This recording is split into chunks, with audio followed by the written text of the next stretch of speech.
네, 8인의 1차 경선 진출자를 확정지은 국민의힘이 미디어데이를 진행하면서 본격 경선 모드에 돌입을 했습니다. 민주당도 공명선거 실천 서약식을 갖고 선의의 경쟁을 다짐했습니다. 네, 정치권 이슈들 오늘은 최수영, 김성환 두 시사평론가와 함께 짚어보겠습니다. 두 분 어서 오십시오. 네, 안녕하세요. 안녕하십니까. 안녕하십니까. 예, 국민의힘 8명의 경선 진출자가 확정이 됐고요. 조금 전부터 이제 미디어데이를 갖고 있습니다. 오늘 이 자리에서는 이제 토론조를 이제 8명이기 때문에 4명 나누는 이제 조편성을 하게 되고요.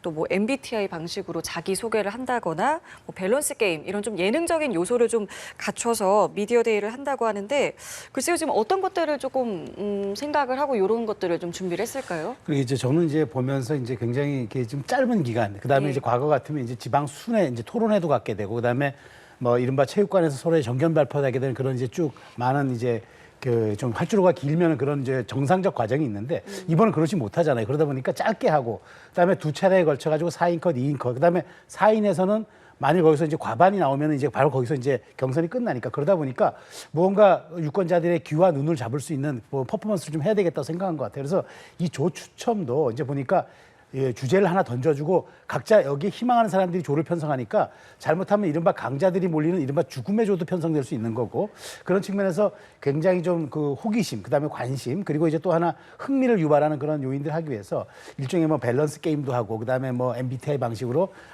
자기 PT를 하는 그런 과정도 있습니다만, 저는 이런 거는 굉장히 좀 말하자면 저 단기성으로 소구력 있는 호재이긴 한데 중요한 건 이제 바로 구여당의 지금 대선 후보라는 것 아닙니까? 그렇다면 그렇죠. 이렇게 이제 말하자면 보완제적 흥행 요소도 중요하지만 더 중요한 거는 그럼 내가 이번 대선에서 어떤 비전과 어떤 각오로 출사표를 던지니까, 물론 그건 발표하겠지만, 그리고 야당 후보와는 반 이재명이 아닌 내가 어떤 걸로 치르겠는가, 이런 어떤 포괄적이고 좀 담대한 담론적인 그런 게 나와야 되는데, 이게 이제 물론 저는 이게 필요하다고 봐요. 왜냐하면 이런 그러니까 양념처럼 맛깔나게 하는 건 그런 흥행 요소는 되지만 여기에 너무 집중하면 안 되겠다. 더군다나 지금 입장에서는 탄핵에 대한 찬성과 반대로 사실 당이 약간 노선 갈등 같은 것도 있고 약간 갈등 요소도 있기 때문에 이런 점들이 이제 부각돼야 한다라는 점 말씀을 드리면서, 어쨌든 지금 국민의힘이 별로 지금 말하자면은 오세훈 시장의 이제 그 드랍 선언이라든가 유승민 전 의원의 불참 이런 등등으로 해가지고 약간 흥행 요소가 떨어져 있다고 하니까 이런 건 하는 건 같은데,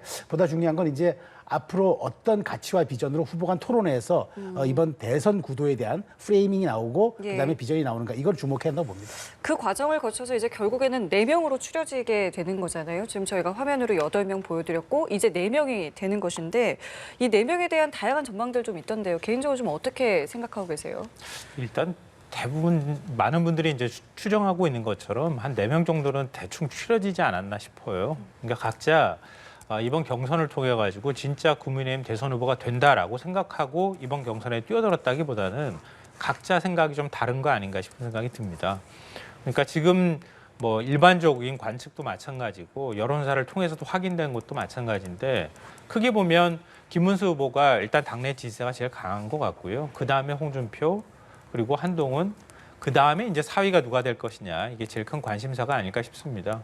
근데 현재로서는 안철수 후보하고 나경원 후보 2명 중에 1명이 될 가능성이 매우 높다고 보이는데요. 각자 뭐 전망은 다르지만 지금 국민의힘이 상당히 극우화돼 있다, 이런 평가들도 받고 있고, 윤석열 대통령 탄핵 반대 여론이 여전히 당내 지지자들 사이에서 높은 상황이라고 가정한다고 하면 나경원 후보가 그나마 조금 더 낫지 않을까, 이런 전망을 대체적으로 할 수 있을 것 같습니다. 네, 어떻게 전망하세요? 마지막 한 자리는 조금 이제 지켜봐야 된다는 말씀하셨는데. 근데 마지막 한 자리 뭐 저도 기본적으로 동의합니다. 왜냐하면 지금 이런 국면에서 이게 일단 이제 일반 국민 여론조사 100%긴 하니까 아무래도 인지도가 있고, 그다음에 노출 빈도가 높았던 그런 좀 저명한 분들이 좀 유력하긴 해요, 기본적으로. 근데 이게 냉정하게 들여다보면은 이게 이제 그 역선택 조항이 있고 방지 조항이 있어서 국민의힘 지지층과 무당층만을 대상으로 하는 거잖아요. 그렇다면 여기에서 가장 중요한 거는 이렇게 여론조사를 실시했을 때는 사실상 한 80% 정도 당원 투표의 그 결과를 수렴한다 그러더라고요. 그렇다면 아무래도 이제 인지도하고 노출도가 있다 하더라도 당원들의 마음을 사야 하는 그런 상황이 있어서, 저는 이제 저도 이제 유력하게 나경원, 안철수의 이 두 분의 이제 그것도 보지만 변수가 되는 건 이철우 경북지사일 수도 있다고 생각해요. 왜냐하면 이분이 이번에 등장하면서 새로운 박정희를 들고 나왔고 경북지사거든요. 그쵸. 그리고 이제 TK에 대한 이제 본류이기 때문에 그런 측면에서 더구나 아직도 TK에 영향력이 있다 하는 박근혜 전 대통령의 아버지를 지금 대통령 후보의 슬로건으로 가져나왔기 때문에 이런 부분들이 이제 여기에서 일종의 약간 그 어떤 그 여파를 미칠 수는 있겠다. 그러니까 이철 후보가 얼만큼 투표를 가져가느냐 이런 그 표와 이제 여론의 지지를 얻느냐 이 상황에 대해서 약간의 진동폭이 있을 수 있어서 저는 어찌됐건 이게 당원 투표의 80%에 수렴하는 그런 이제 여론조사이기 때문에 TK 본류의 어떤 민심이 어디로 움직이느냐 이게 저는 약간 관심의 항배가 될 거로 봅니다. 뭐 보충적으로 말씀드리면요. 사실은 지난 전당대회 때도 그랬잖아요. 역선택 방지 조항이 들어간 여론조사가 50%를 차지했거든요. 근데 당심하고 큰 차이가 없었어요. 당시에 한동훈 후보가 당대표로 선출이 됐을 때 득표율이 한 63%가량이 됐거든요. 근데 당심하고 민심이 거의 똑같았어요. 그러니까 역선택 방지 조항이 들어간 여론조사를 하면 결국은 당심하고 거의 비슷하다고 하는 게 확인이 된 거거든요. 그러니까 이번에도 역시 결국은 이제 당원들이 어떤 생각을 하느냐가 후보를 결정하는 1순위 기준이 될 수밖에 없고요. 제가 볼 때는 4명을 뽑는 4인 경선이 중요한 게 아니라 여기에서 2인 경선으로 누가 갈 거냐 이거에 따라서 구도가 출렁거릴 가능성이 있거든요. 만약에 지금 한동훈 후보하고 나머지 뭐 이제 4명 가운데 들어간 3명 후보 이렇게 구도가 만들어질 수 있다고 한다면 그러면 이른바 이제 그 친윤계라고 불리는 그러니까 윤심이 작동하지 않는 결과가 나올 가능성도 있거든요.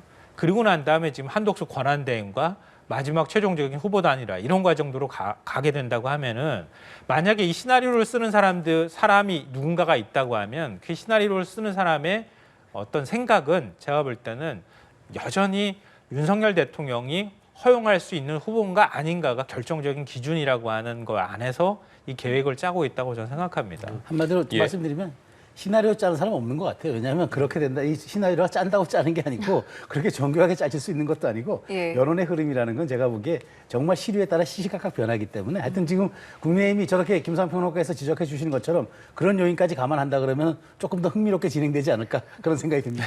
그 말씀해 주신 윤 전 대통령과의 관계 짧게 언급을 해주셨는데 지금 한동훈 후보나 뭐 유정복 후보 같은 경우에도 관련 내용을 언급하면서 거리두기를 하는 모습을 보이지 않았겠습니까? 좀 이런 윤 전 대통령과의 관계 설정이 경선 과정에서 좀 큰 영향을 미칠 거라고 보십니까? 저는 영향을 미칠 거라고 봐요. 왜냐하면 기본적으로 이번은 이 대통령이 파면됨으로써 치러지는 선거입니다. 일종의 보궐선거인 개념이에요. 그렇잖아요. 그러니까 이제 그러다 보니까 아무래도 귀책 사유가 국민의힘 쪽에 있는 건데 우리가 윤석열 대통령을 계승하겠다고 하면 정권 교체가 아니라 이제 정권 계승이 되는 건데 자 그러면 파면됐던 저 대통령이 아무리 지금 광장의 지지가 많고 윤 전 대통령을 지지하는 보수 지지층의 열기가 있어도 이걸 그대로 안고 그럼 중도의 바다를 건넌다? 그건 쉽지가 않은 일이잖아요. 그럼 결국은 대선은 중도의 바다를 어떻게 넘느냐의 게임입니다. 그러니까 그거를 파고 잘 없이 넘어가면은 뭐 노무현 전 대통령이 됐고 이명박 전 대통령이 됐고 윤석열 대통령도 대통령이 됐습니다. 그런데 이걸 넘지 못하면은 그 누구도 여기에서 지지층만을 가지고 성공했던 사례는 전혀 없습니다. 그렇다면은 윤 대통령과의 거리두기는 이거는 필수적인 요소고 그 불가근 불가원을 할 수밖에 없는데 그럼 어떻게 누가 할 것인가 이게 중요한 것 아닙니까? 사실상 이걸 지도부가 관리하는 선관위가 이렇게 좀 국민의힘의 이제 상층부가 해주면 좋은데 그렇게 가장 쉽지 않아 보여서 저는 결국 TV 토론을 통해서 후보 간 자신의 어떤 비전과 어떤 자기의 어떤 앞으로 전망을 드러낼 때 그때 윤 대통령과의 관계가 어느 정도 그런 것에 대한 이제 기준이 될 수 있어서 그런 과정을 통해서 좀 나올 것 같고 그다음에 마지막 이제 결선을 통과하거나 2인 경선 이런 과정을 통해서 후보가 되거나 될 수 있는 가능성이 높은 분들이 여기에 대한 아마 거리두기를 할 겁니다. 그러면서 윤 전 대통령도 마찬가지죠. 본인도 정권이 재창출돼야 의무를 다하는 거니까 자 그렇다면은 본인도 여기서는 최소한 조금 그 입장 표명을 자제하면서 후보가 선출됐을 때 거기에 힘을 실어주고 나머지 본선 때는 철저하게 당의 입장을 따라주는 것. 저는 그게 도리라고 생각합니다. 말씀해 주신 이 주변과의 관계 설정에 큰 관심이 쏠리는데 윤 전 대통령과의 관계 설정도 그렇고 지금 오세훈 시장에게 러브콜을 보내고 있지 않겠습니까? 이런 전반적인 과정에 대해서 좀 어떻게 바라보고 계십니까? 일단 지금 국민의힘 후보들이 또 국민의힘이 슬슬 현타가 오기 시작했다 이렇게 생각해요. 그러니까 윤석열 대통령 그동안에 우리가 다 감싸 안고 보호하겠습니다 이렇게 얘기하다가 국민 여론하고 지금 너무 다르잖아요. 그러니까 이대로 가면은 대선에서 우리가 이길 수 있다고 하는 생각을 할 수가 없다는 거를 이미 정치인들도 아는 거죠.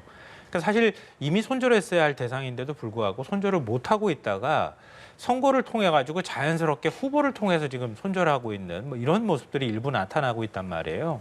근데 저는 이거 당 지도부가 굉장히 무책임하다고 생각해요. 당 지도부가 사실은 해야 될 역할인 겁니다. 그리고 후보한테 맡겨가지고 후보들이 경쟁을 통해 가지고 뭔가 결론이 나게 만드는 이런 방식들을 취하고 있다는 거죠. 그러니까 애초에 당 지도부는 윤석열, 그러니까 파면된 윤석열, 국민으로부터 파면된 윤석열이라고 볼 수 있단 말이에요. 그럼 윤석열 전 대통령을 끊어냈어야죠. 출당시키든 아니면 징계 조치를 하든 스스로 탈당하게 만들든 했어야지 맞는 건데요. 그러니까 그렇게 하지 못했다. 그 책임을 오히려 후보들한테 지금 떠넘기고 있는 상황이다라고 보이고요. 그러니까 후보들 가운데에서 지금 뭐 한동훈, 그다음에 유정복 이런 후보들이 윤석열 대통령하고 일정하게 거리를 둔다 하더라도 이번 경선은 어찌 됐든 간에 제가 볼 때 한동훈을 고립시키든 뭐 유정복을 고립시키든 간에 어찌 됐든 윤석열 전 대통령하고 거리두기를 하는 후보를 솎아내는 작업을 하는 경선일 수밖에 없다. 정리하자면 윤심 선거일 수밖에 없다. 그게 누가 기획을 하든 안 하든 간에 그렇게 되길 바라는 사람들이 상당히 많다라는 생각을 좀 하고 있고요. 그리고 이제 오세훈 시장의 표와 관련돼 있는 문제는 그것하고도 자연스럽게 연결이 되는데요. 오세훈 서울시장의 표는 어찌 됐든 약간 지금 극화되어 있는 국민의힘의 어떤 지지층으로 볼 때는 좀 중도나 합리적 성격을 갖고 있는 지지층이라고 볼 수 있거든요. 그 지지층을 누가 흡수하느냐에 따라서 후보 간의 순위가 지금 엇갈릴 가능성이 있는 겁니다. 왜냐하면 아까 제가 말씀드렸던 것처럼 윤심 선거가 되려면 4인 경선에서 3대1 구도를 만들어야 하거든요. 그러면 한 명은 한동훈 전 대표가 되든 누가 되든 될 거고 나머지 3명이 결국은 당내 지지세가 강했던 윤석열 대통령과 함께 전 대통령과 함께했던 지지층일 가능성이 매우 높다는 거죠. 그럼 3명이서 갈라먹어야 된단 말이에요. 근데 그럴 때 오세훈 전 시장의 표를 얹을 때 후보 간 순위가 뒤바뀔 가능성이 있고요. 만약에 한동훈 후보가 오세훈 전 시장의 지지층을 흡수할 가능성이 전 가장 높다고 보지만 흡수를 했을 경우에 2인 경선으로 갈 가능성도 높다고 하는 겁니다. 그러니까 자연스럽게 오세훈 시장 지지층을 누가 가져갈 것이냐 이 경쟁이 벌어질 수밖에 없는 구도인 거죠. 예, 자 이렇게 8인으로 압축이 됐고 두 분의 의견까지 들어봤는데 그럼에도 이 한덕수 대행의 차출론은 또 계속 나오고 있어요. 그래서 이 부분에 대해서 어떻게 보세요? 정말로 이 차출론이 현실화될 수 있다고 생각하십니까? 그러니까 계속 가능성으로 남아 있는 거죠. 그러니까 제일 중요한 거는 한덕수 권한대행의 의지가 뭐냐 이거 아니겠습니까? 근데 한덕수 권한대행 안 나온다고 말 안 하잖아요. 의지가 계속 있는 거거든요. 그러니까 그 의지를 갖고 있는 상황에서 계속 지지율 흐름을 보고 국민의힘 경선 결과를 보고 내가 최종적으로 판단하겠다. 사실 상식적으로 이해를 할 수 없는 이런 태도를 지금 취하고 있는 건데요. 국민의힘 후보들도 처음에는 굉장히 한덕수 권한대행 출마에 대해서 반대하는 듯한 태도를 보이다가 이제는 내가 적습니다. 내가 같이 할 수 있습니다. 이런 식의 태도를 보이고 있다는 거죠. 일종의 한덕수를 지렛대 삼아서 내가 대항할 수 있는 경쟁 후보다라고 하는 전략을 지금 취하고 있다는 겁니다. 이것도 사실은 말이 안 되는 구도라고 보지만 그러니까 다른 후보들도 이제는 경선 구도 내에서 한덕수 권한대행의 역할은 가급적 언급을 안 하면서도 그래도 나중에 최종적으로 빅텐트든 어떤 방식이든 간에 단일화하는 가능성을 시나리오에 놓고 움직여 가고 있다고 하는 게 맞을 걸로 보입니다. 실제로 이 차출론을 이제 언급했던 이 박수영 의원이 이제 김문수 캠프에 이제 합류를 하면서 이게 정말로 지금 말씀하신 것처럼 경선 후에 빅텐트 가능성까지 열려 있는 게 아니냐라는 이제 관측이 나오고 있는데 두 가지 질문을 좀 드려보고 네. 싶어요. 그러니까 하나는 이제 말씀하신 것처럼 한덕수 대행이 의지가 있는 것 같다라는 이제 관측에 대해서 어떻게 생각하시는지 네. 그리고 경선이 아직 시작이 된 것도 아닌데 벌써부터 경선 후 빅텐트 이야기가 나오는 것에 대해서는 또 어떻게 보시는지 듣겠습니다. 첫 번째 말씀은 이렇게 드리고 싶어요. 그 의지가 없으면은 불출마하겠다고 얘기했겠죠. 왜냐하면 불출마를 하라고 정치권의 압박이 거셌으니까. 그런데 국민의힘 경선 마감이 될 때까지 아무런 얘기하지 않고 지금 지방 순회를 달고 있어요. 민생, 물론 저 대행과 총리로서 지방의 민생을 돌보고 그다음에 현재 지금 우리 민생 경제라든가 지방의 어떤 지방 경제 어떻게 돌아가는지 중요하죠. 관세 전쟁에 따른 일종의 우리 제조 공장의 그 지금 상황도 볼 필요가 있죠. 그런데 이걸 꼭 지금 해야 되냐는 질문에는 한덕수 대행도 꼭 지금이라고 다 말은 못할 거예요. 그러니까 이것은 어느 정도 한덕수 대행도 지금 여기에 대해서 본인이 고심 중에 있다는 것을 일정 기획을 통해서 저는 보여주고 있다고 봐요. 근데 중요한 거는 누구나 대통령 출마에 대한 꿈을 가질 수 있죠. 이건 헌법에 보장된 거니까 뭐 임명직 공직자든 선출직 공직자든. 그런데 여기서 이제 중요한 건 이제 두 번째 질문이겠죠. 그러면 왜 한덕수여야 하는가? 지금 이 시점에 왜 이렇게 국정을 안정적으로 관리해야 할 대행이 왜 자꾸 출마설에 시달리면서 차출론이 나오는가? 자, 지금 제가 말씀드린 대로 이번 선거는 어떻게 국민의힘이 포장을 하고 어떻게 하든 기울어진 운동장에서 치르는 선거일 수밖에 없습니다. 왜냐하면 귀책 사유가 국민의힘 대통령을 배출한 정당이 있으니까요. 그런데 이 부분에 있어서 국민의힘이 지금 구도로는 어렵다. 지금의 우리가 선거가 인물 구도, 그다음에 이슈의 싸움이라 그러면 가장 중요한 건 구도입니다. 구도가 어떻게 되느냐, 정권 교체한 정권 연장이냐, 이런 큰 구도가 중요한데 여기는 굉장히 지금 좀 여러 가지 국민의힘이 좀 불리한 상황이에요. 그러다 보니까 상상 가능한, 그리고 좀 말하면 선택지가 있는 이 모든 카드를 동원하는 거죠. 자, 만일 한덕수 대행이 후보가 됐다. 호남의 여권 후보가 되는, 구여권 후보가 되는 거죠. 만일 이재명 후보가 됐다. 야당의 이른바 TK 후보가 나오는 겁니다. 자, 이러면은 굉장히 이건 우리 헌정사상 없는 구도가 또 될 수가 있어서 그런 것들에 주목하고 정치적 상상력을 뿜어내는 분들이 이런 걸 이제 좀 말하자면은 흥행의 요소로 생각하겠죠. 그러다 보니까 한덕수 대행이 계속적인 또 여기에서 여론조사에서도 크게 이제 말하자면은 빠지거나 이제 진폭 없이 어느 정도 유지하니까 가능성이 있어 보이겠다 하는데 가장 중요한 거 저는 근데 어떻게 갈 것이냐. 빅텐트가 단순히 그냥 큰 우산 친다고 될 문제가 아니라 여기서 지향하는 가치라든가 담론, 이재명 후보 갖고 있는 불안감에 대해서 그럼 우리는 어떻게 대응하겠다. 이렇게 명쾌하게 명시적으로 어떤 이제 그 흐름이 형성돼야 그 다음에 국민들에게 우리를 지지해달라고 소구할 수 있는 건데 그런 측면에서 아직 이런 것들이 좀 완성되지 않아서 한대행에 아마 좀 이 여러 가지 그 고심과 그 다음에 조금 그 선택의 시간이 좀 더 길어질 걸로 봅니다만 그럼에도 불구하고 저는 짧게 해줘야 한다. 왜냐하면 이런 불확실성을 제거하고 빨리 국민들에게 여권의 어떤 우리 구여권의 어떤 이 질서라든가 그 다음에 새로운 대안을 보이는 게 맞는 거기 때문에 저는 어찌됐건 충분히 그러니까 얘기는 나올 수 있는 부분이지만 이 부분에 대해서 한대행의 좀 선택은 빨랐으면 좋겠다는 생각이 듭니다. 한대행 이야기가 나왔으니까요. 헌재가 한덕수 권한대행이 대통령 몫의 헌법재판관 후보자를 지명한 효력을 전원 일치로 정지를 시켰습니다. 지금 이에 따라서 한덕수 권한대행이 지명한 두 후보자에 대해 임명 절차가 지명에 대한 이제 위헌 여부가 가려질 때까지 이제 밟을 수 없게 되지 않겠습니까? 헌재의 결정에 대해서는 좀 어떻게 바라보십니까? 국민들이 가지고 있는 지극히 상식적인 법 지식에 따른 것과 똑같은 결과였다라고 생각해요. 그러니까 대통령 권한대행이 대통령 몫의 헌법재판관을 임명하는 것 자체가, 지명하는 것 자체가 사실은 위헌행위에 가까운 겁니다. 이건 제 얘기가 아니라 입법조사처에서도 나름 헌법학자들한테 조사를 했더니 압도적으로 그렇게 판단하고 있다라고 입법조사처에서 밝힌 바도 있고요. 법제처도 같은 식의 유권 해석을 내린 바가 있습니다. 근데 왜 그렇게 했느냐? 이걸 물어보면 당연히 한덕수 권한대행의 스스로 대권에 대한 욕심 때문이다라고밖에 해석할 수가 없는 거란 말이에요.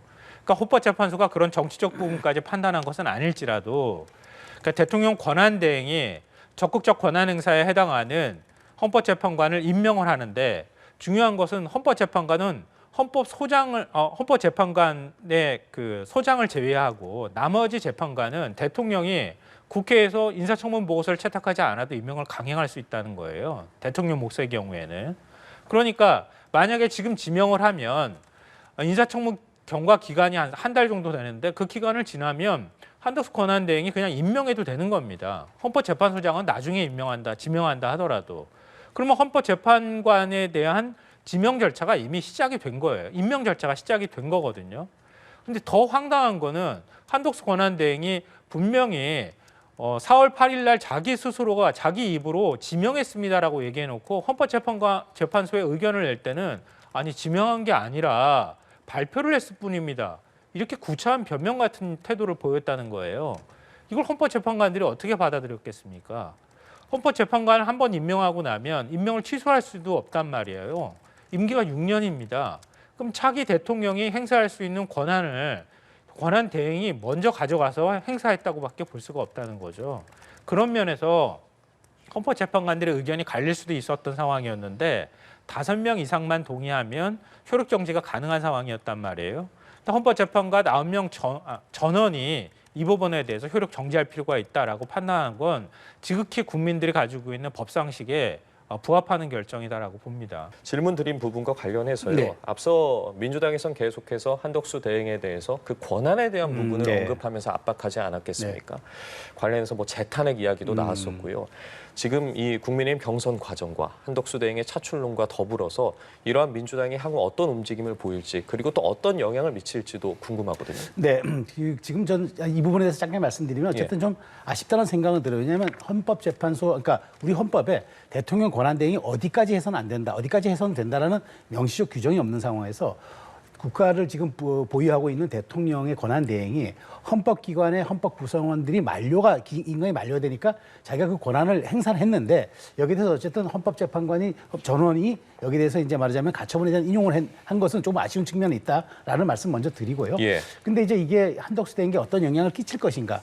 이 부분은 저는 뭐 큰 영향은 없을 것이라고 봐요. 왜냐하면 한덕수 대행은 대행으로서 헌법기관이 완전한 구성체가 되는 것을 자기가 그것을 이제 방기하기 싫어서, 그러니까 결혼되는 걸 방기하기 싫어서 임명을 했을 뿐이고 여기에 대해서 이제 본안 절차까지 아직 기다릴 수 있는 상황이 됐기 때문에 한덕수 대행에 대해서 이것이 뭐 정치적으로 타격이 된다, 이건 아마 없을 것 같은데, 다만 민주당은 이걸 이제 공세의 고삐로 잡겠죠. 그런데 더 이상 민주당은 나가지 않을 거예요. 왜냐하면 한덕수 대행이 지금 저울질하고 있고 고민하고 있는 걸 아는 상황에서 한덕수 대행에 대해서 탄핵을 하거나 한덕수 대행에서 공격을 계속하거나 하는 것은 정치 캠페인에 이런 법칙이 있습니다. 상대의 기세가 올라올 때 네거티브 캠페인하는 것은 오히려 그 상대의 기세를 더 올려준다라는 그런 법칙이 있기 때문에 아마 하지 않을 거예요. 다만 이걸 가지고 얘기하겠죠. 무리한 권한 행사로 인한 한덕수 대행에 대해서 문제를 계속 집요하게 얘기함으로써 한덕수 대행이 결국은 윤석열 아무리 해봐야 윤석열 정부의 그냥 말하자면 시즌 2일 가능성이 있다라는 그 얘기를 계속 하겠지만, 저는 이 부분에 대해서는 오히려 보수 진영에서 한 대행이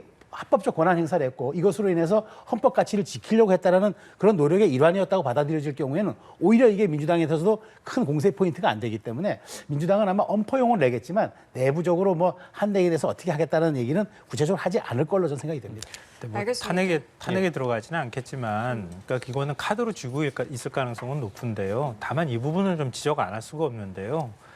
한덕수 권한대행의 대망론이나 차출론이 나온 이유가 뭡니까? 헌법재판관 임명하지 않았기 때문이에요. 그러면서 적극적으로 대통령 권한을 행사할 수 없게 임명할 수 없다고 했잖아요. 국회목 헌법재판관에 대해서. 그렇게 해서 사실 대망론이 뜬 거란 말이에요. 근데 지금 헌법재판관을 또 임명을 했어요. 적극적인 권한 행사를 한 거잖아요. 자기가 말한 것도 뒤집고 임명을 했는데, 그러면서 보수 진영에서 일종의 스타가 된 겁니다. 근데 헌법재판소가 이건 임명한 행위는 이건 국민들한테 굉장히 큰 영향을 미칠 수 있다고 해서 효력 정지를 한 거예요. 일종의 위헌 소지가 있다고 판단한 겁니다. 그럼 한덕수 권한대행이 대망론이라는 게 얼마나 허망한 건지 스스로 보여준 거잖아요. 근데 한덕수 권한대행은 그 부분에 대해서 사과를 하거나 어떤 입장도 밝히지 않아요. 그리고 대권 행보를 한다고 지방 순회 현장 시찰을 한다거나 민생 현장을 막 방문합니다. 누가 국민들이 그렇게 하라고 했습니까? 지금 잠시 한 50일 뒤면 차기 대통령이 당선이 될 텐데 그 사이에 국정을 안정적으로 관리하려고 했지 누가 대통령 흉내내고 다니라고 했습니까? 알겠습니다. 자, 그럼 바로 저희 이번에는 민주당 이야기도 해볼게요. 민주당의 3인의 후보들도 이제 경선 레이스에 돌입을 했습니다. 조금 전에 저희가 이제 국민의힘 이야기를 할 때 흥행이라는 이제 포인트를 어쨌든 무시할 수 없다라는 말씀을 여러 차례 해주셨는데, 그렇다면 민주당의 흥행에 대해서는 뭐 어떻게 좀 전망하십니까? 민주당은 사실 흥행이랄 게 없죠. 사실 뭐 민주당에서 이재명 대표의 분위기가 지금 이재명 후보의 분위기가 뭐 어대명 분위기인데 무슨 흥행이 있겠습니까? 그러니까 이 두 분의 주자들도 결국 저는 김경수 전 지사는 우리가 흔히 얘기하는데 이른바 착한 2등 전략, 그러니까 다음 스텝을 노린 전략이고, 그다음에 김동연 지사는 대안 2등 전략이라고 저는 표현합니다. 대안 2등. 왜냐하면 이재명 후보에게 내가 순치되지는 않겠지만 내가 그다음에 이재명 후보가 갖고 있지 못한 것을 나는 갖고 있는 그 대안이므로 내가 경제 전문 지식이라든가 중도 소구력이라든가 이런 훨씬 있기 때문에 이재명 후보와 각은 세우지만 내가 순치되지는 않는다. 그러면서 이제 내가 결국에는 나중에 이재명 후보가 어떤 이제 앞으로 이제 그 대권을 잡고 뭐 가더라도 내가 그 다음에 갈 수 있는 충분한 자질이 있다는 걸 이번에 입증해야 되는데, 사실은 두 번의 TV 토론밖에 없어가지고 저는 이 두 분이 과연 그걸 통해서 본인들이 정말 착한 2등이든 대한 2등이든 그것을 내보낼 수 있을까? 그런 측면에서 사실 뭐 국민의힘은 아까 제가 좀 전에 말씀드린 대로 그 흥행의 보완제적 요소라든가 결과를 알 수 없는 불가측 예측성 이런 것들 때문에 약간 국민의 관심이 더 있을 수는 있겠으나 민주당 같은 경우에는 너무 뻔한 거라서 오히려 이런 것들이 그 민주당의 어떤 그 이재명 후보에 대한 일극이라든가 이재명 후보가 집권했을 때 이 완전한 일극 체제를 가지고 입법, 행정, 사법까지도 쥐락펴락할 수 있다는 그런 연성 독재에 대한 불안감까지도 줄 수 있는 그런 약간 밋밋한 흥행 구조이기 때문에 저는 뭐 모르겠습니다. 이건 이재명 후보를 옹립하려는 주류 세력이 이미 그렇게 룰 세팅을 했기 때문에 예. 그런 것들에 대한 뭐 충분한 것들도 감안했을 거라고 봅니다. 그렇기 때문에 이제 이재명 후보가 어떤 뭐 정책을 내놓을지 어떤 방향성을 내놓을지도 상당히 관심인데 일단은 뭐 싱크탱크가 출범을 했습니다. 이름은 성장과 통합이고요. 그리고 오늘 내놓은 이제 발언들을 보면 임기 내 국회 세종의사당과 대통령 세종집무실을 건립하겠다 이런 공약을 이제 하나씩 지금 내놓고 있는데 앞으로 어떤 방향으로 갈 것 같으십니까? 이재명 후보의 경우에는요, 집권 이후의 구상까지 지금 같이 해야 되는 상황이에요. 왜냐하면 대통령 파면 이후에 치러지는 조기 대선이잖아요. 그러니까 우리가 이미 한번 경험한 바가 있지만 대통령이 당선되면 바로 다음 날부터 직무를 시작해야 돼요. 근데 장관도 없는 인수위도 없는 상황에서 바로 대한민국을 경영하고 통치하기 시작해야 된단 말이에요. 그러면 지금부터 준비하는 작업을 최소한 이재명 후보는 해야 되는 상황인 겁니다. 그러니까 그걸 또 국민들이나 언론에서 물어보는 상황일 거고요. 그래서 기본적으로 지금 경선 캠프긴 하지만 경선 캠프를 가동하면서 차기 내각이든 구도를 미리 준비하는 차원에서라도 계속 캠프들을 확장해 나가는 작업들을 해야 될 거고요. 그런 전문가들 중심으로 해서 캠프들을 꾸려나가는 준비 작업을 좀 하고 있다고 보입니다. 그래서 지금 계속 그 작업들을 하면서 인선 작업들이 나오고 있는 거잖아요. 인선 했을 때 면면들을 보면 경제 전문가나 이런 사람들이 많이 들어가 있다는 거예요. 그러니까 집권 이후에 조각을 어떻게 할 것인지도 국민들한테 제시해야 될 책임을 이재명 지금 후보는 지고 있다고 볼 수 있고요. 그런 차원에서 사실은 방금 전에도 말씀하셨던 것처럼 이번에 민주당 경선은 흥행의 차원으로 해석하기는 조금 어려워요. 제가 볼 때는. 그러니까 흥행으로만 말한다면 2007년 당시 한나라당 이명박 박근혜 후보가 경선했을 정도 그 정도쯤 돼야 흥행이라고 우리가 얘기하는 거거든요. 왜냐하면 두 사람 중에서 누가 될지 아무도 예상할 수 없는 정도 상황일 텐데요. 제가 보건대 한 20년 내에 그 정도 경선이 된 경선은 그때 한 번밖에 없었던 것 같아요. 왜냐하면 대세론이라는 게 늘 있어 왔던 거거든요. 그러니까 이재명 후보의 대세론은 이미 이전부터 거의 확인이 다 된 상황이기 때문에 지금 뭐 다른 여론조사를 통해서도 확인이 되는 거잖아요. 그러니까 다른 후보가 같이 붙을 때 진짜 공정하게 같이 붙어서 정책들을 가지고 경쟁을 할 때 그 같이 경선에 붙은 후보가 차기 대선을 노리는 효과로 이어진다고 하는 게 현재로서는 좀 냉정한 평가에 가까울 겁니다.